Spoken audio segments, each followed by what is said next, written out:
What is the creator economy and why should you care? What's the difference between creators and publicity?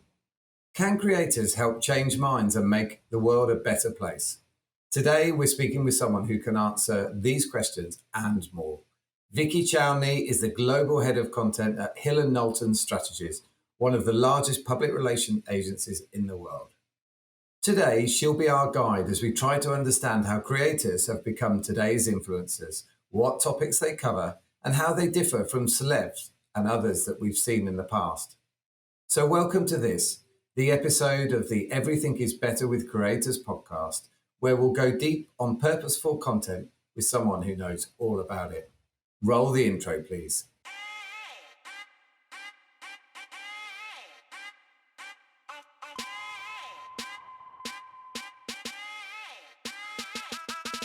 Everything is Better with Creators, the podcast that takes a deep dive into all things creator economy. Produced and presented by Whalar. Whalar, we power the creator economy.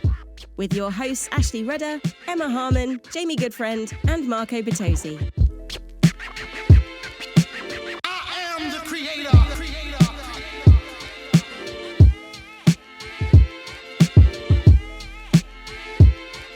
And this is fresh. Hey everyone, welcome to this episode of Everything is Better with Creators. I'm Marco Bertozzi, your guide to all things happening in the creator economy.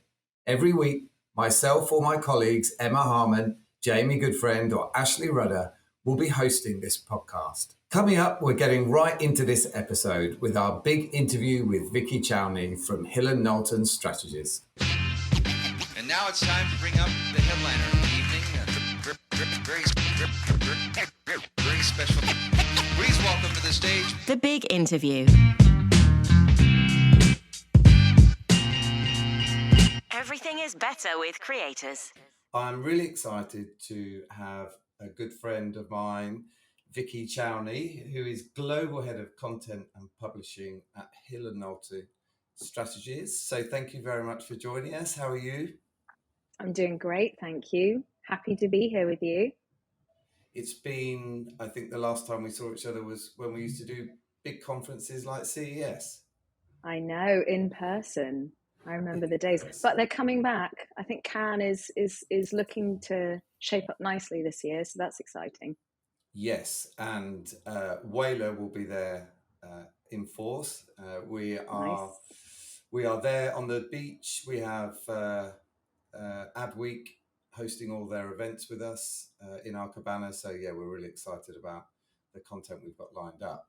So thanks again for joining us. Why don't we start at the start, Vikki, and why don't you tell us a little bit about you and your role at Hill Knolton? Sure.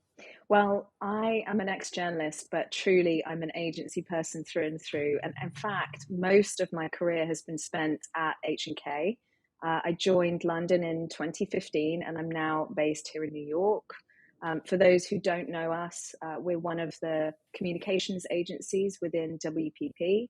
And as you said in that intro, I look after our content and publishing strategy team globally. So that really covers who we work with. So whether that's rich branded content, partnerships, creators, what format that content takes. So truly, are we making experiential work or are we building social content? And then also where it lives. So really looking at those audience behaviors and trying to understand where we should put that lovely content so that people get to see it. I also oversee our innovation and creative team in the US, which then kind of expands my remit over here to cover creative strategy, creative direction in our studio, and digital planning and optimization. The more fun answer is I love tiny tattoos, I own a mini dachshund, and food is my love language. Well, one could describe us as opposites, as I have a Great Dane instead of a dachshund. So, yeah, we're at both ends of the spectrum when it comes to the dogs. Yes. Well, let's start at the start. So, for the listeners, we had a chat previous to this, and you talked a lot about how, at its heart, we're always looking for people that have influence, right? We're looking to associate with them. How did that look? So you've been obviously in the industry now for some years. Let's leave it at that. How did it look, say 5-10 years ago? That idea of influence. How did you sort of think about it in your role? Yeah. I mean, 10 years ago, things were really just starting to get interesting because back then I was ready to jump back into the world of agencies. So I had moved out of tech PR into journalism because a lot of the UK organizations weren't quite ready to jump headfirst into what we were calling new media at the time. And I realized that the only real way to get into discussions around strategy and planning was to write about the more global brands doing cool stuff in that space. But when you fast forward back to 2012, say, everyone was starting to really get into it. You know, enough people had blazed a path that there was some really good case studies, and social was the de facto chatter, and digital influencers, as they very much were at the time, definitely not creators yet, were starting to create real headway. And it was very much all about your forums, like those that exist around parenting bloggers, or your kind of YouTube mega stars. That was kind of what digital influence was at that time. Yeah, so I mean, it's funny, isn't it? Because we at Whalar, we talk about niche communities of influence, and I guess so. Back then, what would have been the sort of the equivalents there? I guess that was there was some equivalent. They probably lacked maybe the scale of today, but who would you have dealt with in those days? Well, I think it's kind of an evolution, right? So the go-to in your head, if you're thinking about it from a consumer perspective at least, you know, your influencer used to be your celebrity, your talent. Then it became, you know, the onslaught of reality stars and the opening up of like people's lives and the acceptance of normality being a very powerful topic. And social media kind of made it possible for anyone to emulate that, and lots of people did it really, really well. And because I think that basic human connection still rings true. Like, people are magnetized to communities because of that sense of belonging. So what you start to see is like old school forums getting bigger, and new kind of functionality took them to places like Reddit or Mumsnet, and they were entirely replicated on faster platforms. But at that time, it was very much about people congregating around topics, because for the first time, that access to them was easier than ever. And so when, you know, we were planning back then, and still to this day, I would say, you know, you're looking at those shared values that you want to try and run after and try and dig into, and then understand where people are talking about those things. And back then, it very much looked like this kind of forum group model. And it was really powerful. People were having super interesting conversations and using that as a platform to then build larger kind of followings and communities around their own kind of passions, really. Yeah, it's interesting because I was actually having a conversation yesterday about this, where I think, you know, certain platforms like TikTok have encouraged the creation of these very specific kind of either cause-based or interest-based groups. And I think, you know, we talk a lot about these sort of niche communities and very specific communities. Is like, does celebrity still have a role, or are we moving away entirely from that kind of positioning where, you know, perhaps there's some cynicism about whether a celebrity is really enjoying that coffee or doing something, you know, related to a brand? Yeah, I think I think there always has been healthy cynicism. I think the ability to see people's cynicism is now easier than ever, because all you have to do is go and look at the comments on, you know, any post anywhere, and people are questioning it. They're more savvy to that because they've had, you know, 30 to 40 years of being bombarded with that kind of marketing and comms. So the cynicism is definitely there.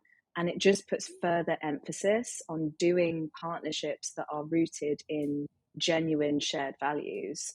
And actually, even a celebrity, they're real people.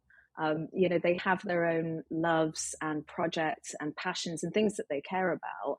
And if you can find those connections, then you can do something that isn't something to be skeptical of.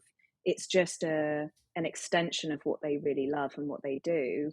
Of course, if you're just looking at someone as, creating headlines or tapping into a big amount of reach, it's going to fail. But to be honest, it always was like that. And when we think about how we work with creators nowadays, we have to apply the same thinking. It's about really finding people who care about the same thing as the brands or organizations that you work with. And if you fail on that, it's going to look awkward and it's going to feel uncredible. So I think that has always existed, but it's now even more prominent. Yeah, so the idea, and this is something just building on that, I guess, that idea that people, can see things more easily, they can obviously react and comment, and at the same time, brands are, moving much more towards this sort of cause marketing and, standing for stuff. How do you manage that sort of the brands you work with? Is it best to steer? Are you picking brands now that you work with that, definitely stand for certain values and so on? Or do you think we have a job to do to represent, all brands, and we just have to do it differently?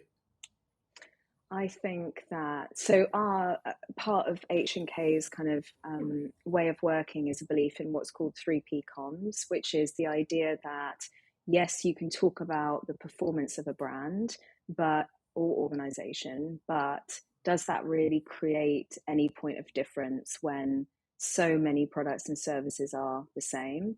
It's actually when you layer on brand purpose and look at that in partnership that you can really drive preference. So we go into every single brief thinking about what that purpose is. And I very much believe that if you spend enough time with a business, you can understand what they want their legacy to be in the world. And of course, we have, like pretty much every agency in the world, certain types of business that we won't work with. But I think it's our responsibility to help people understand the connection between what they believe their business purpose or brand purpose is with what their audiences and customers are now expecting from them, and trying to work out how to talk about that in a way that takes the kind of very credible things that a business is doing and pair it with what people are using now to make decisions about whether they advocate or buy from a business. Yeah, really fascinating. Going back to the this sort of topic of influence and how it's changed. So, how do you feel? Looking at things today, how does it look and feel different when you think about kind of the makeup of creators and what they're tapping into, and kind of why they're becoming these in some cases huge followings that, as we've discussed, not all of them, but how do you think it sort of looks and feels different today than perhaps five years ago? Yeah, I mean, I think the first thing and the most obvious thing is the language around it. So, we're truly in the age of the creator now, and I think that's all about the technology that's now available to us and the access to it. Tech is so good now that anyone can do this, and the tricks of the trade they're no longer tricks. It's not about working the algorithm and trying to post something that ticks these 3 boxes because we think it might therefore get shown to more of the community. It's a reputable business, and you can make a career out of it, making a proper business plan around how you get partnership and sponsorship support, and you apply paid spend, and you lean into all of the tools that help you to amplify your content. So it really is about the creation piece. And I think the other component to that is that it's not looked down upon as a career anymore. You can really make content that actually impacts reputational change and makes a difference. And I think now we are seeing that from a generation that's grown up with this as being the norm. And when that's combined with their desire to not just sit back and watch what's going wrong with the world, we're seeing real representation in the creators who are coming to the fore.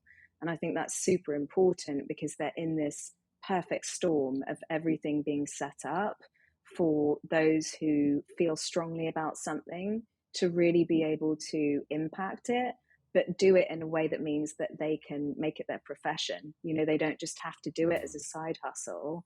And that's really important because if you can't make money from what you're doing, it's then really, really difficult to be an activist or talk about a topic that is really important. So I think it's great for us, and certainly me in an agency, to try and lean into those types of communities and understand how we can support that by funding the ability to make that content. Exactly. And, you know, Whalar, we talk about powering the creator economy for that, you know, for that exact reason. But also alongside that, you know, that it's making sure that pay is equitable and fair. And, you know, there feels like there's been a lot of growing up in the industry around, you know, some of those really important topics. I saw a stat somewhere the other day around a sort of 200% increase in the US of people registering themselves as creators as their you know, on their tax certificate, their career basically. So, you know, it's definitely playing out in the numbers as well. Yeah, I guess agree. From you're part of a wider comms business. You know, at Whalar we specialise in creator marketing and talent management. How has creator marketing disrupted or enhanced what you do as a within your business? So, I mean, it's absolutely enhanced it. And for me, it's been this really interesting organic journey to be part of, because for me, the role of agency now is as curator. So the ecosystem of creators, including all types of creator in that, and not just from a consumer perspective, but celebrities and top tier talent, industry thought leaders, business thought leaders, as well as kind of more topic based experts or creators, and right the way down to like micro influencers and people like me. I think each part of that ecosystem has really amazing specialists connected to them who will be adept at finding the right people and making the biggest impact based on what the brief is. And so for me, you know, working in partnership with the right people in each part of that space, it enhances the output. And we as an agency understand the reputational impact of how that comes together, but we're then almost like the conductor of an orchestra, and we understand how things can work in harmony. I don't feel the need to get out there and like play the double bass. I feel the need to stay in my position of like, okay, how can this come together and work best? And I think that for me is kind of a disruptive thought from an agency perspective, because some people would assume that, you know, you're not going to make any money unless you're doing everything. Whereas actually what I think we've seen because of the creator economy is that we need to break down those barriers and stop thinking about being everything and more about where we can add strategic value. So that's kind of where I've landed, and that in itself, I think, is kind of disruptive. Yeah, and I think, and you know, a big part of that, and obviously very much part of your role and title is around that kind of the creation of content and the creativity that goes with that. I'm just thinking, you know, we're looking at different models in which brands and advertisers are working with us when it comes to the creativity side of it and the content that gets created.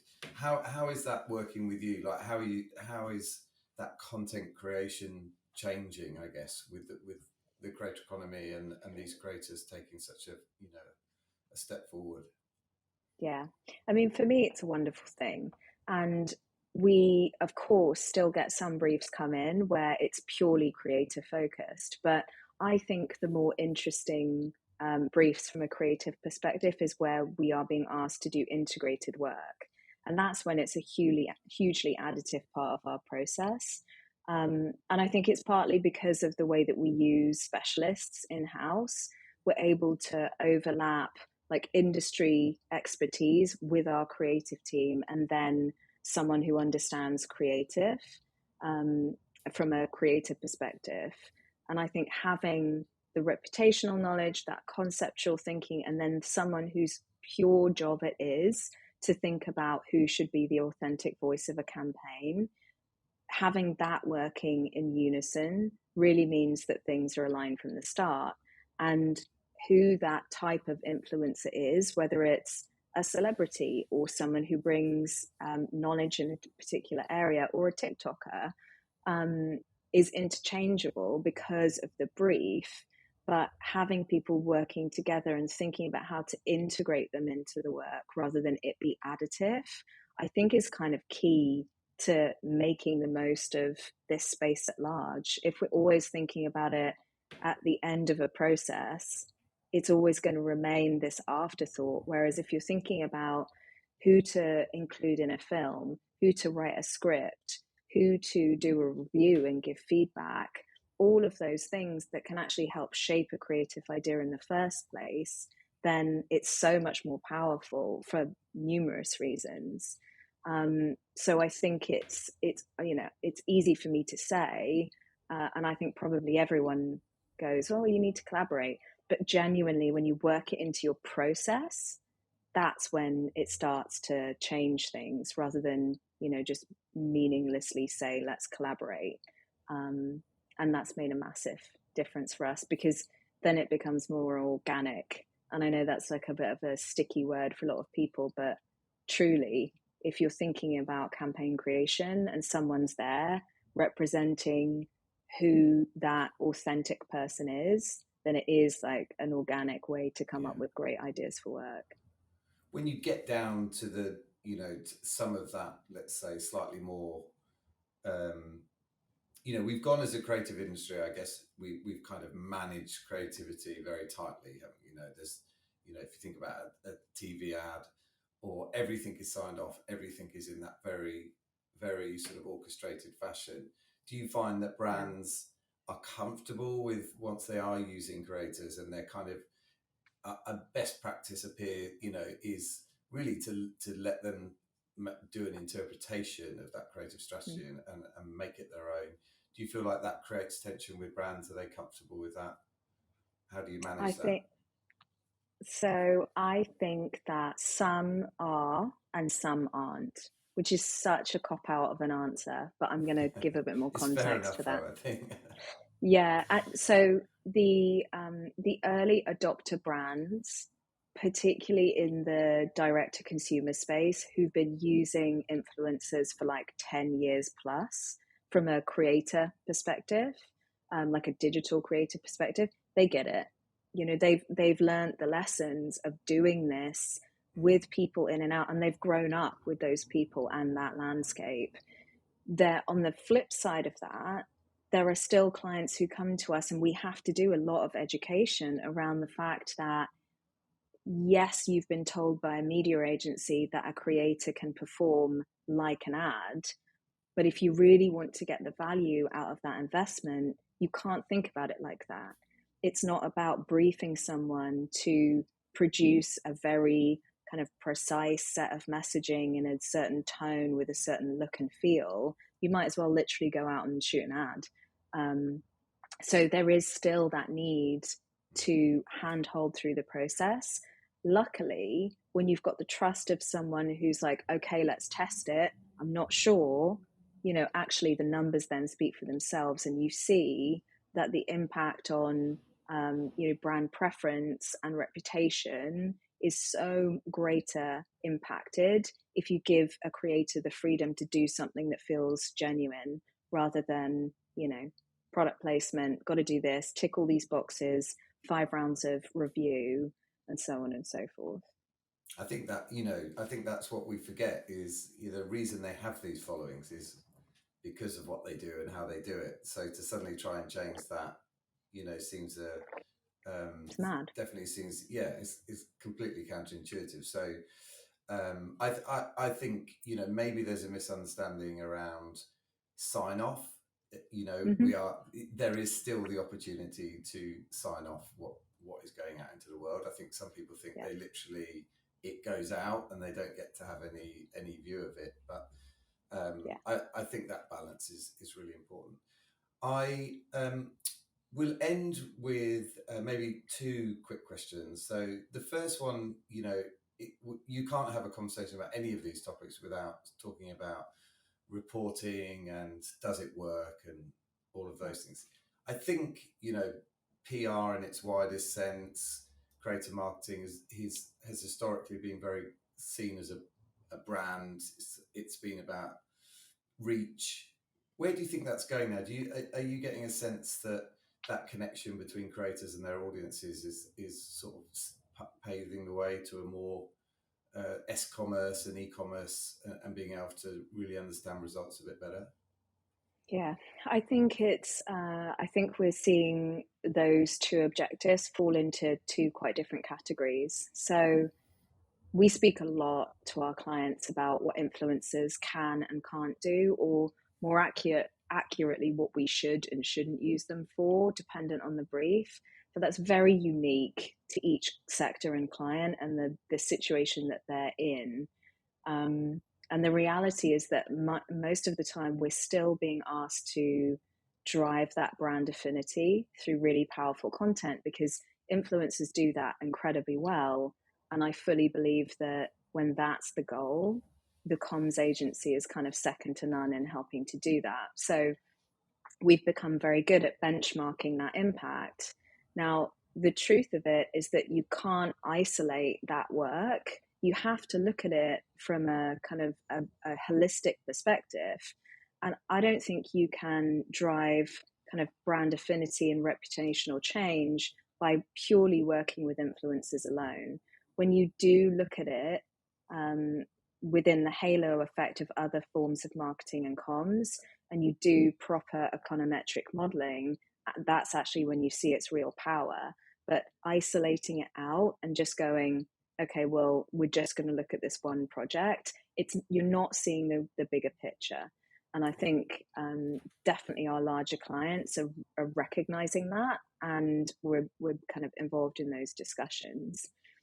I think on the flip side, we are working a lot more with shopper teams, retail teams, when the goal is S-commerce. And we're still involved in that conversation because trackable links and all of the social commerce partners that we have in place do give us the ability to prove value. But we are still in the role of making genuine content that feels like it's going to be impactful, and we partner with the right technology or digital teams to really prove that impact. And I think at the moment that's a good pairing, and it's a good balance between what everyone in that kind of portfolio of companies is good at. And it speaks back to that collaboration again. Like, I don't think we need to do everything. But for probably the first time ever, we are partnering with those groups and we've got visibility of what's working in that sense. So, I think that's going to continue to happen. Fantastic. A last comment maybe. Hopefully we've got some curious advertisers listening who have maybe not dipped their toe in the water, or they've only done the very smallest amount within creative marketing. What would your advice be for them, like to sort of reassure them about starting in this area?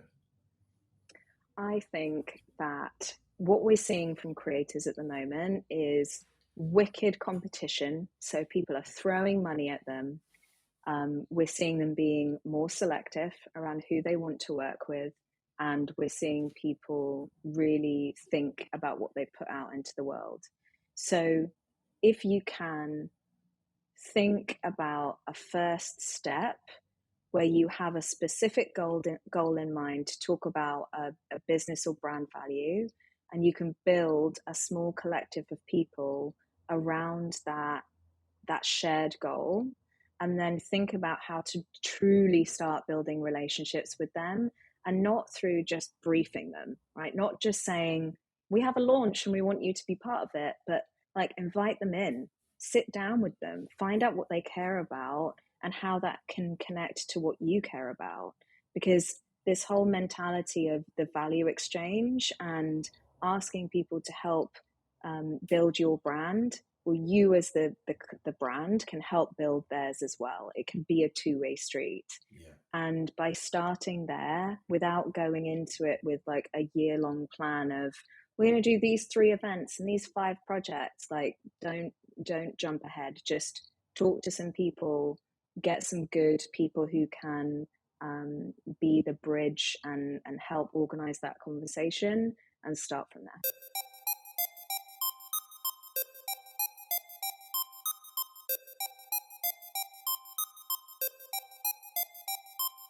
We hope you've enjoyed what you've heard and will come along with us as we navigate this journey to the promised land of the creator economy. Make sure to subscribe or follow our show on Apple Podcasts, Spotify, Google Podcasts, iHeartRadio, or wherever you like to listen to audio. And of course, we'd love a rating and review if you get the op. And special thanks to Vikki Chowney for joining us. Make sure to check out more from Whalar and all things at the intersection of a talent network, brand partnerships, technology and creativity here at Whalar.com. For Everything's Better with Creators, I'm Marco Bertozzi, and we'll catch you next time.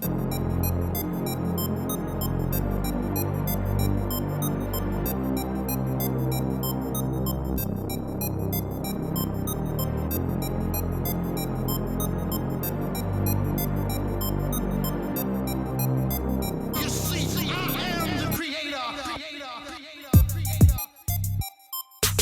Everything is Better with Creators is produced by Whalar. Whalar, we power the creator economy. Learn more at Whalar.com.